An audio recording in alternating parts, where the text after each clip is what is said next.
婆婆嫌弃我生不出孩子，明里暗里说我没用。老公的事业我帮不上忙也就算了，孩子也不生。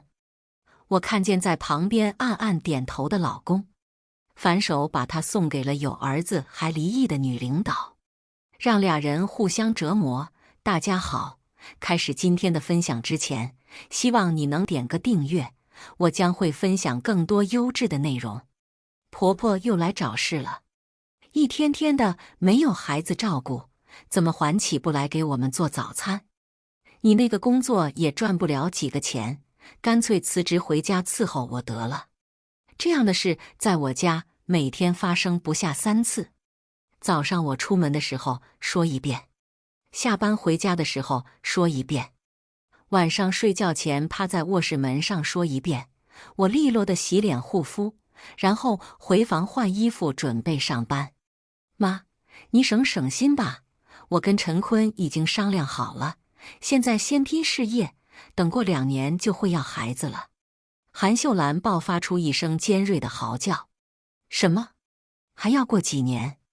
过几年你们都30多了，不行不行，最近就要孩子。我翻了个白眼，可是碍于她是老公的妈，还是走上前搀扶住她。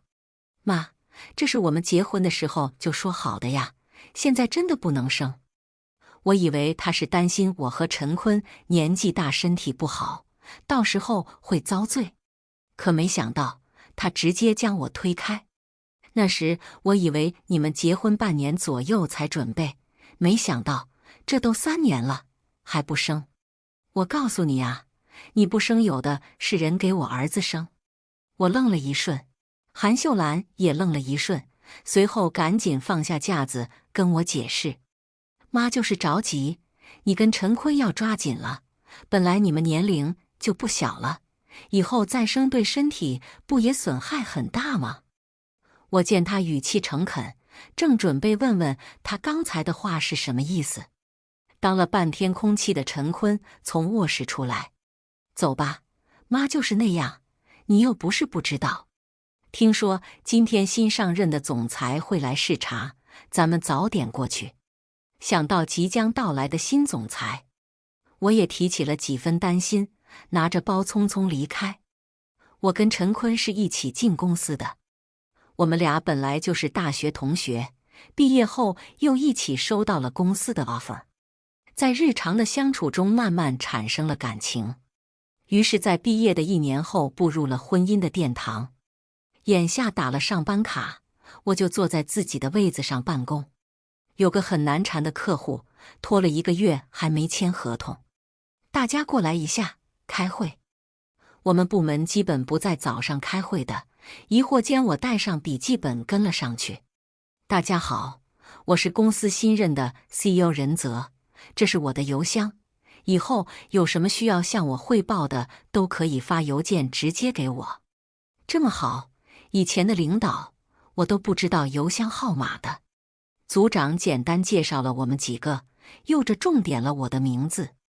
这是我们公司的骨干，拿下的单子从来没有出过问题。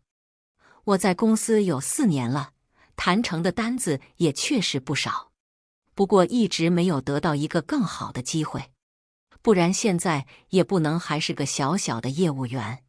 任泽又说了些激励的话，就让我们回去工作。临走前我转头，却看见他盯着我的背影发呆。怎么？有种熟悉感。我跟老公回到家还没脱鞋，婆婆就把老公扯到一边嘀嘀咕咕。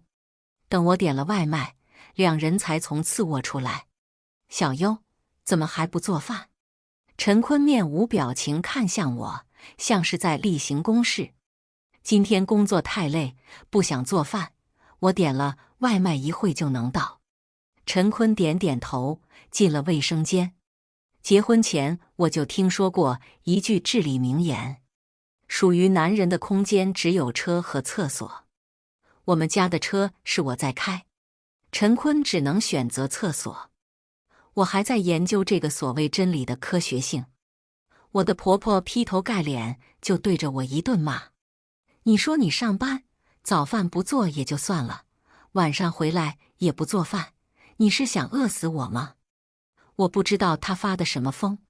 3个月前他还没来的时候，我跟陈坤一直就是这样生活的呀。我不是点了外卖吗？不会饿到你的。他见我反驳，气急败坏。点外卖就知道点外卖，不会就是外卖吃多了你才怀不上孩子吧？他质疑地在我身上打量，我无语扶额。妈，咱们不是说吃饭吗？怎么又扯到生孩子上面了？他伸出手指着我，口水四溅。我们家陈坤给你吃给你住，你不生孩子也就算了，现在连饭也不做了。你是想怎样？想让我们家陈坤白养你吗？我这才意识到他是单纯想找茬，也放下了客气的心理。我没记错的话，这房子是我的婚前财产，车的首付也是我付的。说起来，还是你住在我的房子里鸠占鹊巢呢。陈坤不知什么时候从卫生间出来，走到我的身后。小优，你怎么跟妈说话呢？他冷着脸呵斥我。婆婆韩秀兰像是得到了支持一样，瞬间挺直腰板。我告诉你，只要我老婆子在这里一天，你就得伺候我。我看着脸色不停变换的陈坤，又想起今早韩秀兰说的话。他向来不是个能憋住话的人，一般有啥说啥。住进来的3个月，我们大大小小吵的架我都数不清。可陈坤不是，我们本来就是因为相同的经历才在一起的，要说感情也没多少。他追我，条件也还不错，我就答应了。见过父母之后就直接订婚，一直到结婚也没出什么问题。现在看来，他的心思才是那个不少的。我家就在本地，又是家里受宠的独女，我当即收拾东西就离开了。下楼的时候又遇见正好送过来的外卖，也一并带上，绝不给那对母子占便宜。我回家的时候，爸妈都在。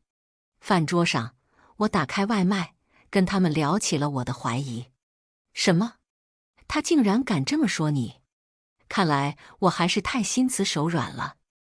我妈见我疑惑，这才解释道：当年要不是看陈坤有上进心，妈觉得你也挺喜欢他的。那韩秀兰找上门来说他家拿不出彩礼，我跟你爸商量了一下，也就同意了。没想到我结婚3年了，才知道自己当年是没收过彩礼的。又想到那对母子住着我的房子，还欺负我，我就能多干2碗饭。小优，妈说的可能你不爱听，不过你毕竟已经结婚了，如果是因为你那个恶婆婆，忍忍也就过去了，没必要伤了夫妻情分。其实我自己也知道，要不是韩秀兰做得太过分，我也不会直接甩脸子走人的。不过回都回来了，当然还是在家住了。正好明天是周末，不用见恶婆婆，又能睡个好觉，两全其美。我吃完饭就回了自己的卧室。熟睡中，我突然听见惨叫一声，我说懵了，还以为是婆婆又搞事。出去才发现是我妈，脸色惨白地拿着手机。你爸跑去找陈坤算账了。完了，我就说怎么晚上吃饭的时候，我爸一反常态也不搭话，还以为是有心事，没想到是在憋大招。我瞥见厨房里的菜刀早已消失不见，知道现在情况紧急，赶紧套了个衣服就跟妈妈出了门。回到熟悉的地方，一进门就看见躺在地上的陈坤，脸色煞白，右手手臂还在不停地流血。婆婆韩秀兰正抱着他破口大骂。视线一转，我爸正坐在沙发上，手上还拿着刀。你们怎么来了？没在家睡觉？我爸就是这样。小学的时候，班上有个男孩子欺负我爸连续1周放学就跟着吓唬他，一直到那个男孩撑不住了，带着父母上门道歉，他才歇了心思。还笑嘻嘻地说奖励我去游乐场。我妈也是一阵后怕，冲上去狠狠捶了爸爸2拳，随后又跟我婆婆低声下气地道歉。我把我妈拉到一旁，从家里常备的医药箱里找到碘伏棉签和纱布，简单给陈坤包扎了一下。都是你这个丧门星，不生孩子不做饭，还让你爸来打我们陈坤。我到底是做了什么孽，让你进了我家的门？今天你们家一定要拿出个说法来，不然我就报警，让警方来治你们。天杀的祸害，欺负我们陈坤是外地人，平常在家就被你又打又骂，现在直接动刀子，有你们这样的亲家吗？现在是11点多，很多邻居都睡了，被他的大嗓门又嚷嚷起来，还让不让人睡觉啊？再吵就报警告你们扰民！婆婆不情不愿地低骂了声。我见缝插针，赶紧说道：“妈，都是我的错，都是我的错，咱们坐下来好好谈。”陈坤生人勿近地拉着脸回卧室整理伤口。我要上去帮忙，也被他推了出来。哼，就你这种女人，我们陈坤说不要就不要，还以为自己多能耐呢，还回娘家搬救兵。今天我就把话放这，你这个媳妇，我们家不要了。韩秀兰的声音在寂静的夜里显得格外清晰。我相信屋里的陈坤是听见了的，可听见这么严重的原则性行为，他却没有出现。我爸蠢蠢欲动，我妈则死命地压着他。我竟出奇的冷静，你是认真的？这是你的意思，还是陈坤的意思？韩秀兰倨傲的神情在看见后面出来的陈坤时顿住了。够了，这些话以后也不要再说了。你不是。闭嘴！在陈坤的怒视下，韩秀兰愤愤不平地回了次我。我妈就是嘴上的理不饶人，她还是好的。许是她胳膊上的伤流血太多，以致脸色苍白，就连眼底也尽是冷漠。我嘱咐了她好好休息，跟着爸妈回了家。只是陈坤一贯脾气很好，自从韩秀兰来了之后，更是让我时时忍让。今天竟然用那种语气跟他说话。这边我妈翻了个白眼给我爸，直接转身回了屋子。我爸今晚可能又是睡书房了。我看着他们的相处模式，陷入了沉思。会不会是我看惯了这样的相处，而忽略了经营我自己的家庭？我将自己的反思编辑了长长的小作文给陈坤发过去，没收到他的回复，便决定第2天早上再过去看看。没想到我一早回家的时候，老公跟婆婆竟然都不在家。借着这个机会，我在家中装了摄像头，想着是趁机观察自己的言行，如果有哪里不太合适的地方，尽早改正也是好的。毕竟现在我有自己的小家庭了，还是要更专注自己家才对。只是没想到，这监控还有别的作用。我难得下厨，准备了一大桌美食，都是陈坤爱吃的。结果等到中午，他们2个也没有回来。我给陈坤打了个电话，接起来的是韩秀兰。你还知道打电话？我以为你早把我们陈坤忘了。我顾不上搭理他阴阳怪气的论调，赶紧询问陈坤的状况。他好着呢，现在在跟他的直属领导吃饭，肯定是被领导看入眼了，要提拔陈坤呢。不跟你说了，你个丧门星！听筒传来嘟嘟的声音，我却犹未可知。陈坤的直属领导可就只有一个，就是离异带娃的张姐。离异带娃什么的跟我也没关系，主要是这个张姐，我不止一次看见她跟陈坤谈话的时候，整个身子都快贴上去了。陈坤也跟我抱怨过，这个女领导丝毫没有分寸感，经常跟男同事打打闹闹。可现在他们怎么就突然吃上饭了？再联想到韩秀兰不止一次说我很快就不是他们家媳妇这种话，真相呼之欲出。我看着眼前的一桌子菜，只觉得良心喂了狗。随后直接将菜打包，又拿了些衣物和常用品回了家。直到天色变暗，监控画面里才出现了2个熟悉的人影。你看，那个贱人到现在都没有回来。亏你还觉得自己做得过分，人家根本就不关心你，你呀，就是太实诚了。镜头里的陈坤点点头，最后的一丝愧疚都消失了。反正我跟张姐摊牌了，她说她也很喜欢我，只是咱们可不能就拿那一半的财产，我一定要让她大出血，就当是欺辱我这3年的报酬了。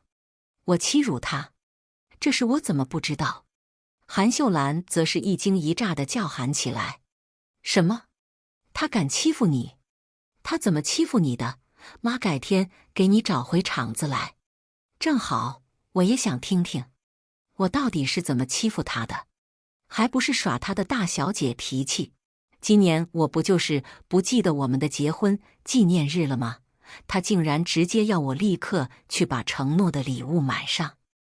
我加班加到8点，本来就累得要死，还得跑去商场将礼物买回来。还有妈，你刚来的那次，说我没有把提前准备好的次卧收拾出来，这本来不就是她一个女人家干的事吗？凭什么指使我干？还说什么是我妈来，不是他妈她不用管。还有一次，张姐非要缠着我喝酒，我躲不过被强迫喝了几杯，结果衣领蹭到了张姐的口红。晚上回来，我还要忍着头疼给她解释，妈，我真的不想要这样的生活了。韩秀兰早就在一旁哭得撕心裂肺了。那个贱女人竟然敢这么对你，妈一定给她好看。可怜的儿啊，你这是受了多少委屈呀？我在屏幕前看着母子俩抱头痛哭，不知道的还以为我是那个恶人呢。结婚纪念日记错也好，承诺好的礼物没有拿回来也好，可关键是前一天就是他的生日啊，怎么不见他忘记自己的生日？而且这已经不是第一次忘记结婚纪念日了。自从我们结婚起，每年的结婚纪念日他都不记得，却从没忘记在前一天他的生日上跟我索要昂贵的生日礼物。还有韩秀兰来要收拾房间，我那几天正赶上一个新客户要方案，我只能加班加点的赶。那几天我甚至没有睡过一个好觉，更别说次卧我已经收拾得差不多了，只需要他去买一些常用物品，将卫生再打扫一下就好。结果现在在他们嘴里就是我什么都不干，全推给陈坤。衣领上多了口红印那次，他回家给我解释了之后，我就全当什么也没发生。毕竟他们的年龄差了将近10岁，我根本没有什么想法。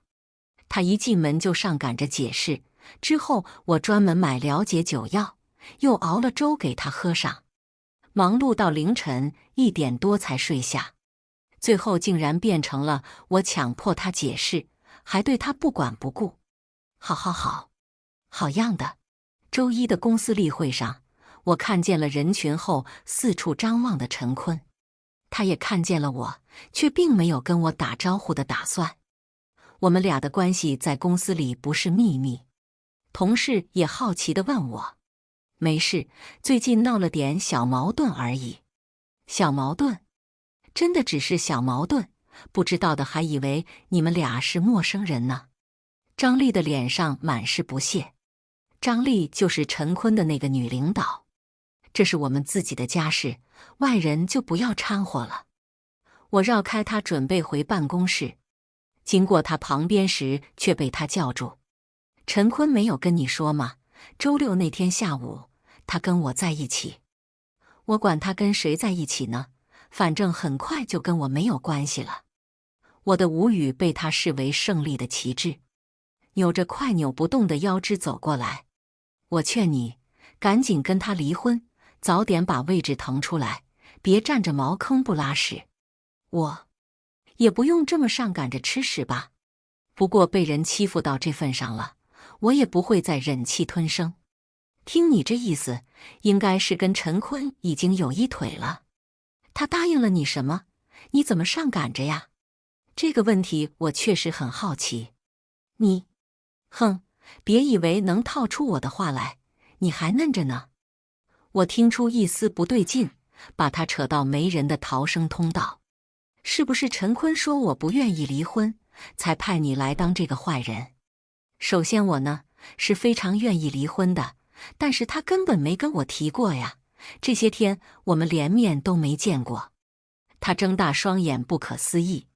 不会的，他跟我说是你不愿意的，怎么可能没提过呢？不愧是久经职场的前辈，很快就调整好了状态，瞪了我一眼，甩袖离开了。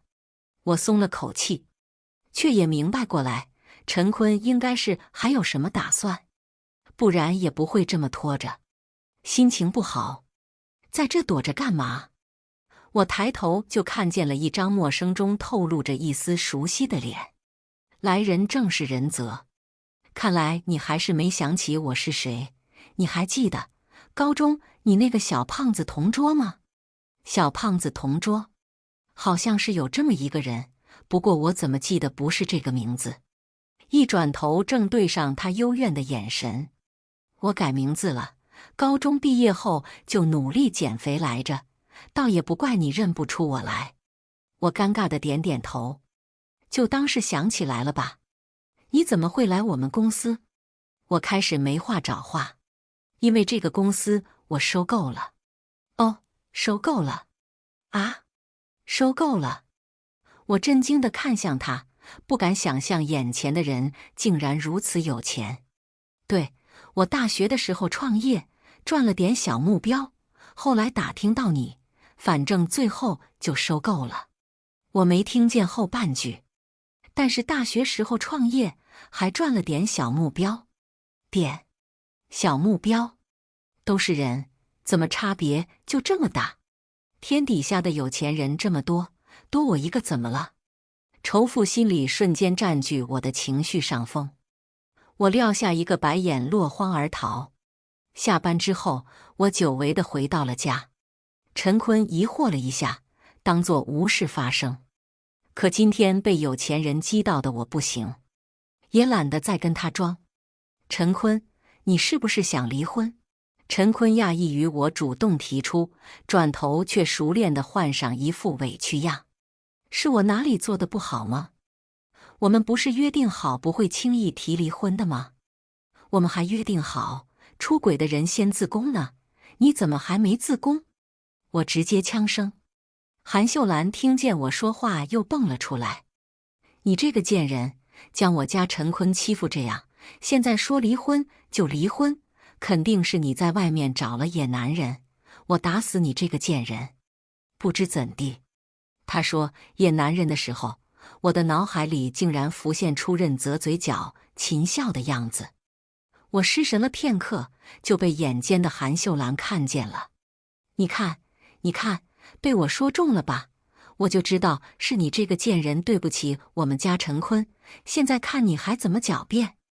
我躲开他丢过来的抱枕，大吼出声：“够了！陈坤，你跟张丽的那点事不用我多说了吧？还是说一定要我捅到人尽皆知才行？”陈坤心虚地转过头，又像是想起什么一样不装了：“那你也得拿出证据才行。总不能你空口白话就断定我出轨吧？看这情况是早就跟张丽商量好了，恐怕两人的聊天记录也找不出任何不对来。我得冷静。哦，这样啊，那你先搬出去吧。这个房子是我的婚前财产，我不让你们住没什么问题吧？韩秀兰又要喷粪。我先行一步躲进卧室，将陈坤的东西一股脑扔出去。两人见我做事很绝，骂骂咧咧出了门。远远的还能听见韩秀兰在小区对我大骂。我以为我起码能消停些日子，没想到才过去1周，我家就迎来了一位不速之客。哎呦，这是我们家陈坤的领导，专门来看望他呢。对呀对呀，我家陈坤最近很得领导器重嘞。周末大清早，我就被楼下叽里呱啦的声音吵醒。我拉开窗帘，正是韩秀兰那个大嗓门。为了避免她扰人清梦，我专门戴了个耳塞睡觉。砰砰砰，大门被拍得哐当响。还没离婚，韩秀兰就有到处瞎咧咧的资格。为了避免麻烦，我只能下床开了门。哎呦，这都几点了，还睡呢？就这叫养成天庄，什么大小姐？韩秀兰拨开我，后头陈坤和张丽也跟着走了进来。你们来干什么？我不是说了这是我家吗？没什么事就赶紧走。陈坤拦着我，指了指次卧，我们来拿些东西，顺便跟你聊一下离婚的事。离婚？说这我可就有精神了。怎么分？我们没有孩子，能分的也就是婚后的共同财产。还能怎么分？当然是房子、车子和存款一人一半呐。我看了眼吊着眉眼看热闹的张丽，一人一半，想得真美。咱俩的共同财产，你懂是什么意思吗？房子是我全款买的婚前财产，车子是我付的首付，还有30万的存款，你想一人一半？做梦呢不是？张丽握住陈坤的手，制止了他的辩解。就算房子我们不要，车子和存款总是要分的吧？车子的首付我付了12万，平时也大多都是我在开，贷款倒是陈坤还的。可以呀，你想怎么分？车子我不要，你把存款都给我。陈坤急急忙忙说出他的诉求，不要车子，只要存款。其实也不是不行，但他出轨在先，算计我在后，我怎么可能再让他拿这么大一笔钱？而且只要钱，不会是想要尽快办婚礼吧？这么着急办婚礼，难不成是已经怀上了？我好像发现了盲点，到底是不是一会是一试不就知道了？我借口有事出了门，又在出门后不久给韩秀兰打了个电话，说小区门口理发店的卡快过期了，我准备直接退钱。果然，韩秀兰不到5分钟就赶了过来。我装成一副懒得跟她扯皮的样子，随后将会员卡丢下，又提前一步交代给托尼老师，一会给韩秀兰用最贵的东西，只管让她享受就好。反正会员卡里就剩10块钱，她还得付额外的花销，那10块钱就当施舍给路边的流浪汉了。我看着她开始做头发护理，才躲到没人的地方，打开了房间的监控摄像头。家里只剩下热恋中的2人，天雷勾动地火。我起身上了个厕所的时间，2人就到一块去了。可惜了我的大床，画面实在不好描述。我只能说，这个房子我都不想要了。终于熬到2人结束，坐在沙发上聊天。都怪你，一点也不注意，要是伤到宝宝可就不好了。陈坤抱着张丽嘬了一口。你这样的大美人在我面前，我怎么能把持得住啊？那我还是不是男人了？这是已经怀上了。想到自己早就被绿，一时有些恶心。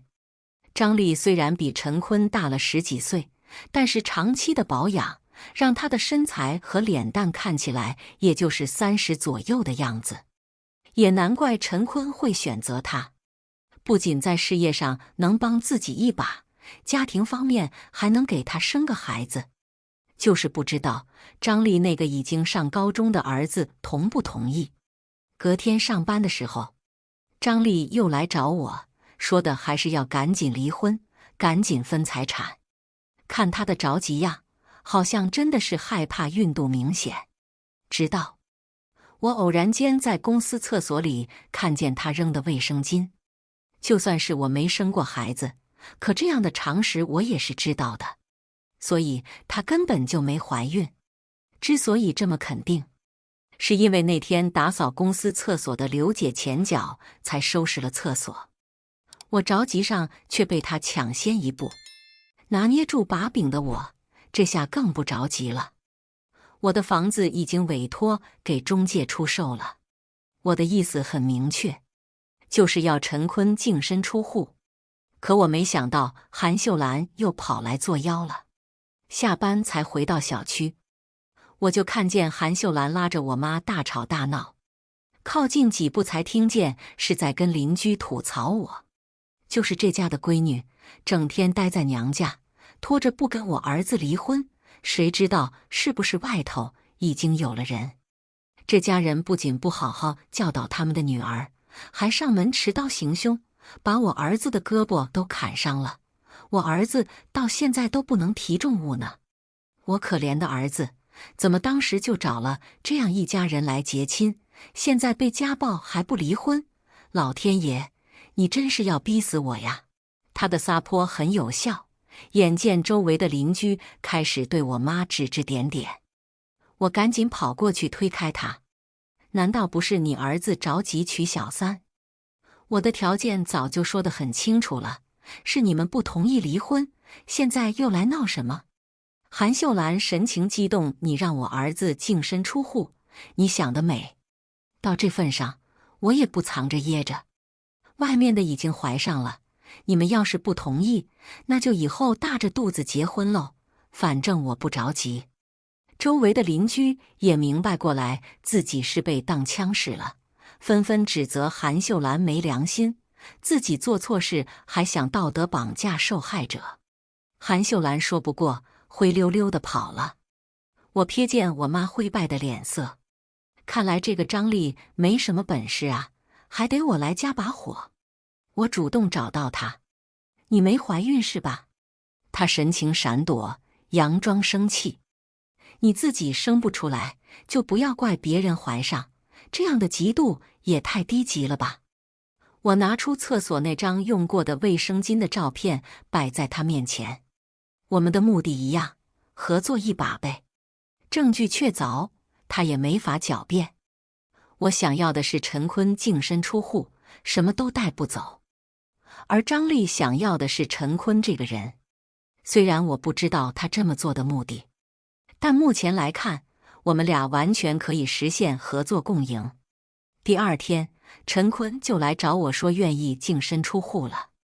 他什么都没要，我们拟好协议，就直接去了民政局。1个月后，我俩顺利离婚。隔天，他和张丽就举行了婚礼。情场失意，职场得意。离婚后的我简直一路开挂。之前本来就积攒了很多经验，再加上新的项目负责人直接点了我做帮手。项目一结束，我就收到了升职的通知，不仅一跃成为办公室主任，还是下一任经理的候选人。人则跟我提过一嘴，短时间内职位升得太快终究不太好。我自然知道，做了几年的冷板凳，我早就学会什么叫宠辱不惊。半年后，在替公司争取到新的供应商之后，我被破格提升成了经理。人则说，这次再不给我升，可就真没道理了。开完庆祝会，我慢慢地走回小区。